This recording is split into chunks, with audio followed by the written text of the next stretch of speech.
तो हाँ जी, आपका नाम विजय है। आपकी कुंडली बनी है वृश्चिक लग्न की। राशि आपकी वृष है। कुंडली की बात करूं, कुंडली में ग्रह अच्छे भी हैं, कुछ ग्रह आपके मुझे खराब लगे हैं। तीन ग्रह आपके मुझे लगे हैं बहुत बड़े लेवल पे खराब। जिसमें से एक तो आपका शनि खराब है जो कि नीच का बैठा है। मंगल खराब है, नीच का बैठा है। और ये राहु आपका खराब है। तो बाकी आपके जो सवाल है वो भी मैं कवर करूंगा, आपको मैं पूरा विस्तार में समझाऊंगा। तो सबसे पहले आप ये जो कुंडली है, इसको मैं थोड़ा सा आपको बेस की जानकारी को समझाता हूँ, वो समझ लो। ये जो कुंडली, इसमें होते हैं 12 घर। 12 घर मैं लिख देता हूँ, आप समझ लो। ये है आपका पहला घर, ये दूसरा घर, तीसरा घर, चौथा, पांचवा, छठा घर, सातवां, आठवां, नौवां घर, दसवां, 11वां और ये 12वां घर। अब ये जो मैंने 12 घर लिखे हैं, इन घरों से आपके जीवन के बारे में कुछ ना कुछ पता किया जाएगा। जैसे कि पहले घर से तो देखा जाएगा कि आपका शरीर कैसा होगा, हेल्थ कैसी होगी, आपका स्वभाव, आपका रंग रूप, आपकी पर्सनैलिटी पहले घर से देखेंगे। दूसरे घर से आपका धन जोड़ना देखेंगे। तीसरा घर छोटे भाई बहनों का है। चौथा घर आपकी माता, मकान, वाहन का है। पांचवा घर बच्चों का है। छठा घर शत्रु, रोग, कर्जे का है। सातवां घर आपकी पत्नी का। आठवें घर से आपकी उम्र देखेंगे। नौवें घर से आपका भाग्य देखेंगे। दसवां घर काम काज का है। 11वां घर है लाभ, आमदनी, बड़े भाई बहन। और 12वें घर से आपके खर्चे देखेंगे। आपने मेरी दो बातें नोट कर लेनी है। पहली बात, जो मैंने 12 घर लिख रखे हैं, इनको याद कर लो। और दूसरी बात, इन 12 घरों से जो कुछ देखा जाएगा वो याद कर लो।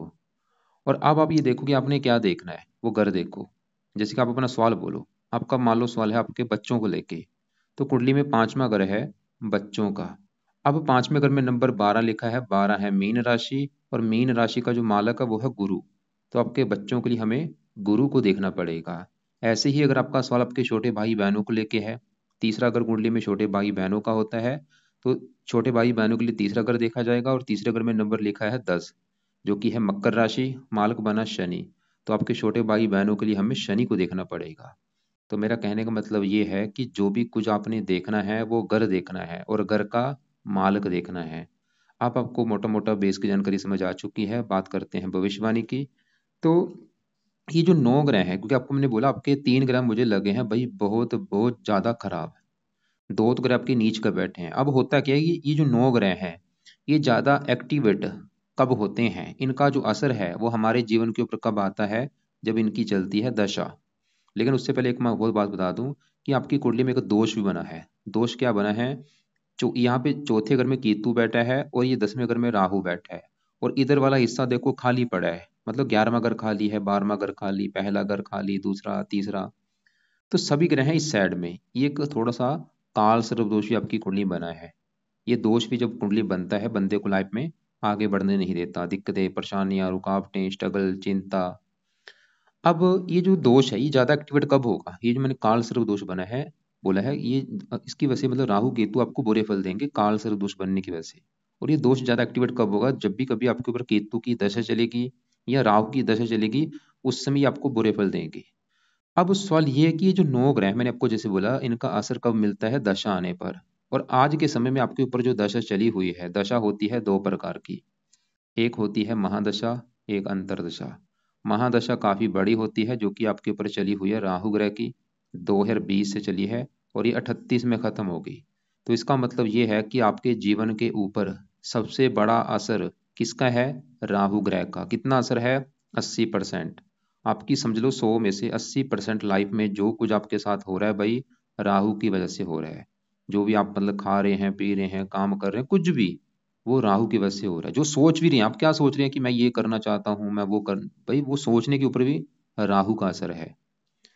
तो कुछ असर आपके ऊपर 20% गुरु का भी है, जिसकी चली है अंतरदशा। 10वां महीना 22 से चली है, तीसरा महीना 25 में खत्म होगी। तो हमने क्या देखा कि आपके ऊपर जो असर है वो राहु और गुरु का है, लेकिन बड़ा असर राहु का है। और राहु मतलब 80% असर आपके ऊपर राहु का है। अब होगा क्या कि आपका अगर राहु कुंडली में अच्छा है, फिर तो राहु भाई आपका अच्छा ही अच्छा करेगा। आपकी लाइफ में सब कुछ अच्छा कर देगा अगर राहु आपका अच्छा निकला। अगर राहु खराब निकला तो लाइफ में बुरा ही बुरा करेगा। तो सवाल ये है कि राहु अच्छा है या बुरा है? तो राहु आपका है बहुत बड़े लेवल पे खराब, जिसकी वजह से राहु आपको खराब फल देगा, बुरे फल देगा। मतलब आप ये समझ लो कि आपका जो राहु की दशा चली है, ये आपका बुरा समय चल रहा है। ये आपका जो है बुरा समय चल रही है, आपको हजारों दिक्कतें पैदा कर देगा। विस्तार में समझाता हूँ। वैसे भी जो राहु है, आप समझ लो इस मंगल शनि से भी कई गुना खराब है आपका ये राहु। तो राहु कहाँ बैठा है? यहाँ पे 10वें घर में। 10वें घर में राहु के साथ शुक्र भी बैठा है, बुध भी बैठा है, सूर्य भी बैठा है, 4 ग्रह आपके बैठे हैं 10वें घर में। पहले समझो ये 10वां घर है किसका? 10वें घर से देखा जाता है काम काज, जो भी आप नौकरी कारोबार करेंगे 10वें घर से देखेंगे। 10वां घर आपके पिता का भी है, पिता का ऐसा होगा। 10वां घर सरकार का भी होता है कि सरकार से कोई फायदा होगा या नहीं। 10वां घर मान प्रतिष्ठा का भी है। तो ये जो 4 चीजें मैंने बोली हैं 10वें घर से देखेंगे। और आपको मैंने एक अभी फार्मूला समझाया था कि जो कुछ देखना है उस घर का मालक देखना है कि वो मालक अच्छा है या बुरा है। तो 10वें घर की चीज है, 10वें घर के जो मालक हैं, 10वें घर में क्या लिखा है? 5 नंबर। 5 है सिंह राशि, मालक बना सूर्य है। तो हमें 10वें घर के मालक सूर्य को देखना पड़ेगा। और सूर्य कहाँ बैठा है? इसी घर में बैठा है, जो कि एक बहुत ही बड़ी अच्छी बात है। तो सूर्य भाई 10वें घर में अपने ही घर में बैठा है। आपको मैं एक एग्जांपल समझाता हूँ। जैसे कि मेरा घर है, मैं अपने घर में अगर बैठा हूँ तो मैं अपने घर का करूंगा अच्छा, अपने घर की रक्षा करूंगा, देखभाल करूंगा, क्योंकि मेरा घर है। लेकिन मान लो मेरे घर में मेरे दोस्त भी आके बैठे हैं, 2 मान लो मेरे दोस्त आ चुके हैं, वो भी मेरे घर में मेहमान मेहमान बन के आएंगे, वो भी घर का अच्छा करेंगे। लेकिन मान लो एक मेरा दुश्मन मेरे घर में आ चुका है। अब दुश्मन क्या करेगा? वो मेरे घर का भी नुकसान कर देगा, मेरे दोस्तों के साथ मारपीट करेगा, मेरे साथ भी मारपीट करेगा। वो काम यहाँ पे चारों ग्रह करेंगे। मतलब जो 10वां ग्रह है, 10वें घर में 5 लिखा, मालक सूर्य है। जैसे कि मैं अपने घर में हूँ, ऐसे सूर्य 10वें घर में बैठा है। सूर्य तो आपका है भाई बहुत अच्छा। क्या अच्छे फल देगा? 10वां घर काम काज, सूर्य तो ये दिखा रहेगा आपको काम काज का सुख अच्छा मिलेगा। कौन सा काम काज? सूर्य जब 10वें घर में होता है, ऐसे जो लोग हैं सरकारी नौकरी में होते हैं, पुलिस में होते हैं, आर्मी में होते हैं, या मिलिट्री में होते हैं, या राजनीति में होते हैं, मतलब सूर्य आपका काम काज का सुख अच्छा लेके बैठा है। सूर्य सरकार से जुड़ा आप कोई काम काज करेंगे, या मेडिकल लाइन हो गया। 10वां घर पिता का, सूर्य दिखा रहा है कि पिता का सुख अच्छा मिलेगा, पिता की उम्र लंबी, पिता की सपोर्ट अच्छी। 10वां घर मान प्रतिष्ठा, आपको सूर्य मान प्रतिष्ठा बहुत अच्छी देगा, और भी सूर्य अच्छे फल देगा। अब देखो जी, जैसे मैंने आपको बोला था कि मैं तो अपने मालूम मैं अपने घर में बैठा हूँ बेड के ऊपर, मैं अपने घर का अच्छा कर रहा हूँ, लेकिन मेरे साथ मेरा दुश्मन आ चुका है। दुश्मन क्या करेगा? वो मेरे साथ मारपीट करेगा, मुझे हानि पहुंचा देगा। अभी जो सूर्य के अच्छे फल आपको मैंने बताए हैं, इन अच्छे फलों में कमी आ जाएगी इस इसी के साथ राहु बैठने की वजह से। ये राहु आपका इतना खराब है, इसने 10वें घर का सत्यानाश कर रखा है। 10वें घर में जो शुक्र बुध सूर्य बैठे हैं, इनको भी खराब कर दिया इस राहु ने, अकेले राहु ने, मतलब पूरे अकेले राहु ने पूरी कुंडली का सत्यानाश कर रखा है। एक तो वैसे ही कुंडली में काल सर्वदोष बना है। तो राहु देखो जी, सूर्य के भी जो अच्छे फल बोले हैं वो अच्छे फलों में कमी आ जाएगी राहु की वजह से। वो अभी आपको बात बताता हूँ। इसी घर में देखो बुध बैठा है, सवाल की बुध कैसा? बुध भी अच्छा है, क्योंकि बुध है सूर्य का दोस्त, और बुध बैठा भी सूर्य घर में है, दोस्त के घर में। और बुध इस घर का मालक है 11वें घर का। लाभ, आमदनी, बड़े भाई बहन, इच्छा पूर्ति, लाभ चलेगा काम काज में, इच्छा पूर्ति। बुध ही दिखा रहा है कि भी आपकी आमदनी बहुत अच्छी होगी, कामों में लाभ मिलेगा, इच्छाएं पूरी होंगी। और बुध 8वें घर का मालक है, और भी अच्छे फल, उम्र के लिए अच्छा है। बुध बिजनेस का कारक, आपको बिजनेसमैन बनाएगा। बुध भी अच्छा है, लेकिन बुध के भी अच्छे फल में थोड़ी सी कमी आ जाएगी राहु के साथ बैठने की वजह से। अब इसी घर में शुक्र बैठा है। शुक्र है इस घर का मालक 7वें घर का। आपका एक सवाल था पत्नी को लेके। 12 गुरु में 7वां घर है आपकी पत्नी का घर। पत्नी का सुख देखना है, 7वां घर देखा जाएगा, और फार्मूला है घर का मालक देखना है। 7वें घर में क्या लिखा है? 2। 2 है वृष राशि, मालक बना शुक्र। तो आपकी पत्नी के लिए हमें शुक्र को देखना पड़ेगा। और शुक्र के अलावा 7वें घर में चंद्रमा बैठा है, आपकी पत्नी के लिए चंद्रमा को भी देखना पड़ेगा। 2 ग्रह देखने पड़ेंगे आपकी पत्नी का सुख देखने के लिए। तो पहले शुक्र की बात करूं। सवाल की शुक्र कैसा है? भाई शुक्र अच्छा है, 10वें घर में बैठा है, 7वें घर से चौथे घर में बैठा है, केंद्र भाव में बैठा है। लेकिन शुक्र 12वें घर का भी स्वामी है। अब देखो शुक्र पत्नी, 10वां घर काम काज, पत्नी जाके बैठी काम काज घर में। शुक्र ही दिखा रहा है आपकी पत्नी के आने के बाद भी आपको काम काज का सुख मिलना शुरू हो जाएगा। या आपकी पत्नी काम काज करने वाली आपको मिलेगी। और यहाँ आपकी पत्नी के आने के बाद आपकी जहाँ पत्नी आपके काम काज में सपोर्ट करेगी, और पत्नी का सुख अच्छा है, पत्नी अच्छी होगी, पत्नी के आने के बाद किस्मत चमकेगी, शुक्र ही दिखा रहा है। अब देखो हमने क्या देखा? सूर्य अच्छा है, काम काज के लिए बुध अच्छा है, आमदनी अच्छी कर देगा, शुक्र अच्छा है, पत्नी के लिए अच्छा है। अब तीनों ग्रहों के जो अच्छे फल मैंने बोले हैं, वो अच्छे फलों में कमी आ चुकी है राहु बैठने की वजह से। और आज के समय में आपके ऊपर राहु की दशा भी है बड़ी। मतलब आपकी जो ग्रह कुंडली में सबसे ज्यादा खराब हो, कमाल की बात है, उसी की चल रही है दशा। अब राहु क्यों खराब है? सवाल ये है, राहु कहाँ बैठा है? 10वें घर में। किसका घर है? ये जो 5 लिखा है सूर्य का घर है। और राहु जो है सूर्य को मानता है अपना दुश्मन। अगर राहु का कोई सबसे बड़ा दुश्मन है वो है सूर्य। तो राहु देखो जी, एक तो कारण खराब होने का 10वें घर में दुश्मन के घर में आके बैठा है। तो क्या करेगा, अभी जैसे राहु की दशा चली है, राहु की दशा में क्या होगा, ये 10वां घर काम काज का है, आपके काम काज में हजारों दिक्कतें पैदा करेगा। जो भी आप नौकरी कारोबार करेंगे दिक्कतें लगी रहेंगी। 10वां घर पिता का, पिता संबंधी दिक्कतें कोई ना कोई आएंगी। सरकार का है, सरकारी कामों में दिक्कतें आएंगी। मान प्रतिष्ठा का मान हानि कर देगा। और राहु शुक्र को खराब करेगा, शुक्र है पत्नी का कारक, विवाह में देरी होना, पत्नी से लड़ाई झगड़े होना, ऐसी दिक्कतें भी आपको आएंगी। और राहु बुध के साथ बैठा आमदनी को लेकर दिक्कतें, इच्छाएं पूरी नहीं होने देगा। और राहु सबसे ज्यादा खराब करेगा सूर्य ग्रह को, क्योंकि सूर्य राहु की वजह से यहाँ पे दोष बना है। एक तो बना है सूर्य ग्रहण दोष, और एक बना है पित्तर दोष, और ये प्रबल पित्तर दोष है, क्योंकि जब भी सूर्य राहु 10वें घर में बैठते हैं पित्तर दोष बनता है। तो ये पित्तर दोष की वजह से भी आप लाइफ में आगे बढ़ नहीं पाएंगे, आपको दिक्कतें परेशानियां। और सूर्य मैंने क्या बोला था कि सरकारी नौकरी का योग दिखा रहा है, लेकिन राहु के साथ बैठने की वजह से सरकारी नौकरी का योग में कमी आ जाएगी। सूर्य ही दिखा रहा था कि पिता का सुख अच्छा है, लेकिन राहु की वजह से पिता संबंधी दिक्कतें आएंगी। सूर्य दिखा रहा है कि सरकार से फायदा होगा, लेकिन राहु की वजह से सरकार से उल्टा आपको दंड मिलेगा। मतलब सूर्य को खराब कर दिया इस राहु ने। जो कि मैं आपको बार बार रिपीट करता हूँ कि राहु ने भाई आपकी पूरी कुंडली का सत्यानाश कर दिया है। और राहु की 3 दृष्टियां हैं, 5वीं दृष्टि पड़ेगी दूसरे घर के ऊपर। यहाँ पे जो 9 लिखा है धनु राशि, राहु की है नीच राशि, ये दूसरे घर को खराब कर देगा, जो कि है धन का घर। राहु आपको धन जुड़ने नहीं देगा, आपके धन की हानि होगी, धन खर्च होगा, आपको धनी बनने नहीं देगा। दूसरा अगर परिवार का, परिवार को लेकर दिक्कत है, वाणी, वाणी आपकी कठोर कर देगा, आपको क्रोधी बनाएगा, जिद्दी बनाएगा, लड़ाकू बनाएगा। और भाई अपनी वाणी पे कंट्रोल करें, वाणी की वजह से आपकी लाइफ में दिक्कतें आएंगी। 7वीं पड़ेगी चौथे घर के ऊपर, मकान वाहन संबंधी दिक्कतें। 9वीं पड़ेगी छठे घर के ऊपर, शत्रु राशि, रोगी बनाएगा, शत्रु बढ़ाएगा। मतलब कुल मिला के कहने का मतलब है कि राहु आपको हजारों दिक्कतें दे रहा है। कई दोष बने हैं, सूर्य ग्रहण दोष, पित्तर दोष, लंपट योग, ये कामों को भी बनाता है। तो इसका सही होना आपके जीवन के लिए बहुत बड़े लेवल पे जरूरी है, सीधी सी बात ये है बस। और चाहे नोट कर भी लेना कि जब से ये दशा चली होगी आपकी, आपकी लाइफ में दिक्कतें आ रही होंगी। अब सवाल है कि राहु को कैसे सही करना है, तो वो उपाय लिख लो। पहला उपाय, रात के समय राहु कवच का पाठ आपने पढ़ना है, या इसकी ओढ़ी लगा के सुना करो। दूसरा उपाय, राहु स्रोत का पाठ पढ़ना शुरू कर दो। दोनों पाठ हैं भाई, रात को या तो इनको पढ़ा करो या इनको सुना करो। तीसरा उपाय, राहु का दान किया करो, बहुत जरूरी है, राहु का दान करना ही करना है, चाहे तो रोजाना कर लिया करो या हफ्ते में 3-4 दिन कर दिया करो। और ये दान करना कब तक है, करते रहो जब तक राहु की दशा है। चौथा उपाय, राहु को सही करना है तो आपको कुछ देवी देवताओं का सहारा लेना पड़ेगा, जिसमें से पहले नंबर पे है शिव जी।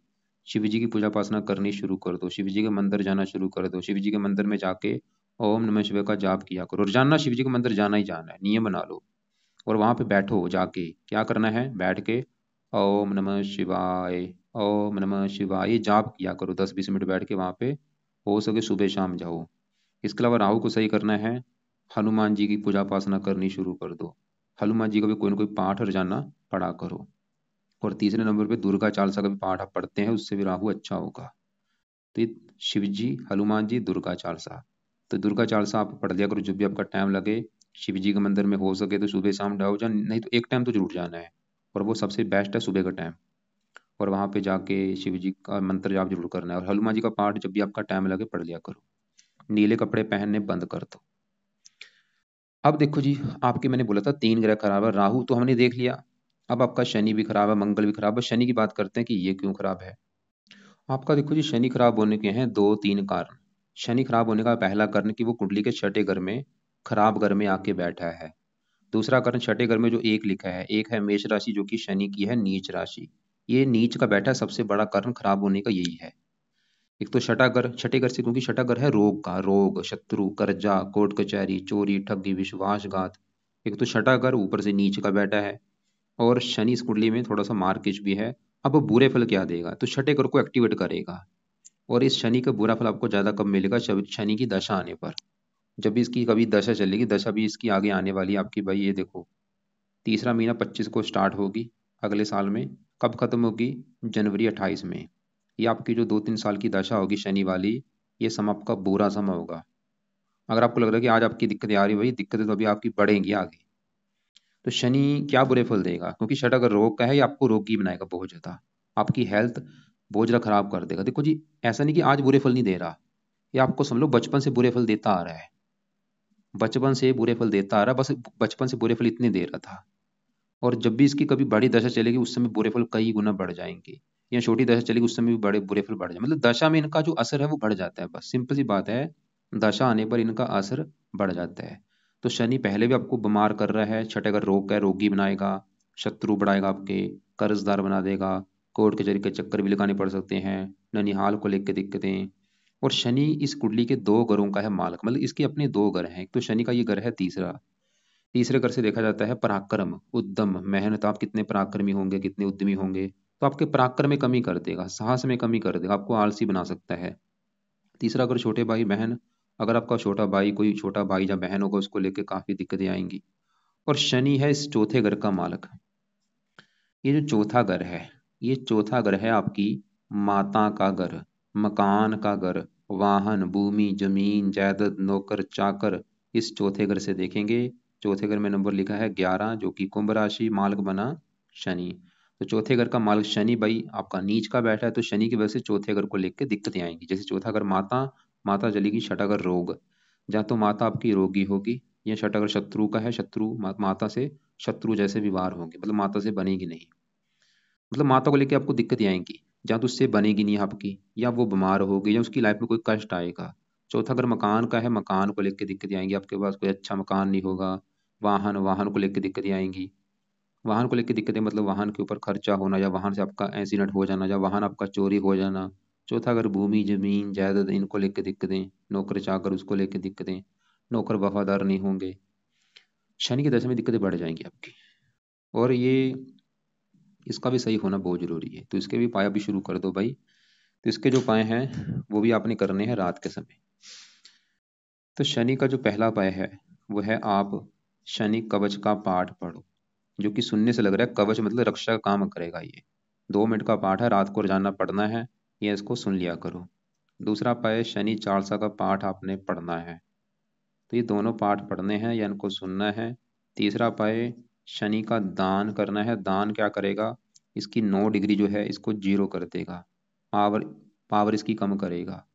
और ये दान आप, आपकी मर्जी है, चाहे रोजाना कर लो या हफ्ते में 3-4 दिन कर दिया करो। अभी शनि की जो दशा चलेगी, नोट कर लो कि शनि की दशा में शनि का दान रोजाना करना है।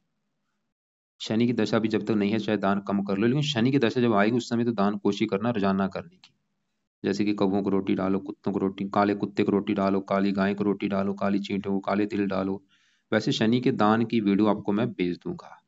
चौथा उपाय, शनि के मंदिर में जाना शुरू कर दो, और हर शनिवार को शनि मंदिर में जाओ और वहां पे प्रार्थना करो कि हे शनि देवता जी, आप मेरी कुंडली में नीच कर बैठे हैं, आपका बुरा फल मुझे ना मिले।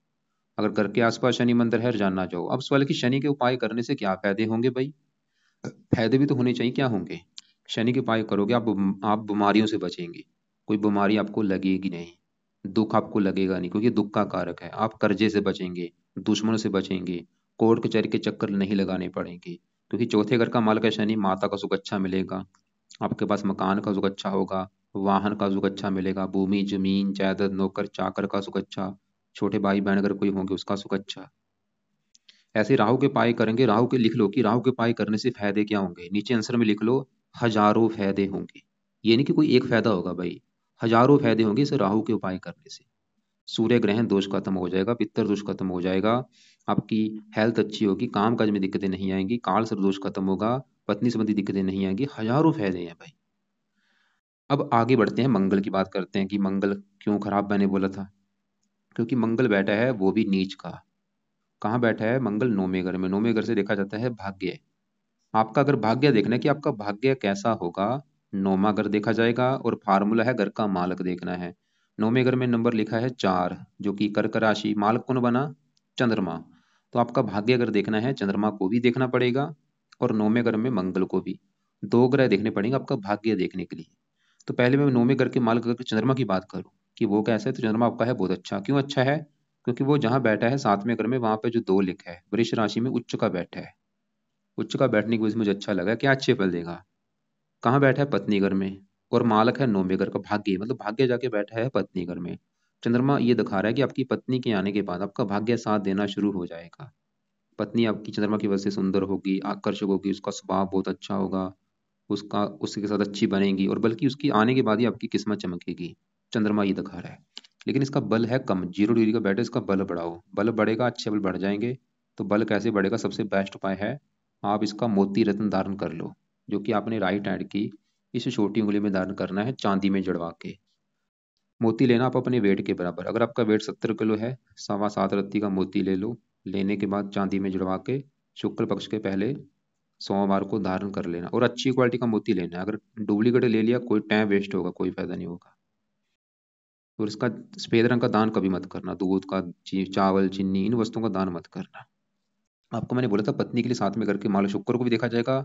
शुक्र है तो अच्छा था, बस राहु से पीड़ित है, इसकी वजह से थोड़ा सा विवाह में देरी होना और पत्नी से मनमुटाव होना, ये थोड़ी सी दिक्कतें देगा राहु।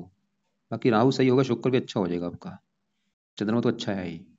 तो मंगल की बात करेंगे, तो मंगल देखो जी आपका है खराब, क्योंकि वो 9वें घर में नीच का बैठा है। क्या बुरे फल देगा? मंगल आपके 9वें घर की हानि कर रहा है, भाग्य की। मतलब मंगल तो ये दिखा रहा है कि आपका भाग्य साथ नहीं देगा, आपको अपना भाग्योदय उदय करने के लिए काफी दिक्कतें आएंगी, परेशानी आएंगी। और मंगल इस कुंडली के किस घर का मालक है? पहले घर का, जो कि सबसे मेन घर है। जैसे आपको मैंने भी 12 घर बोले हैं, कि 7वां घर आपकी पत्नी का, 5वां बच्चों का, चौथा माता, तीसरा छोटे भाई बहन।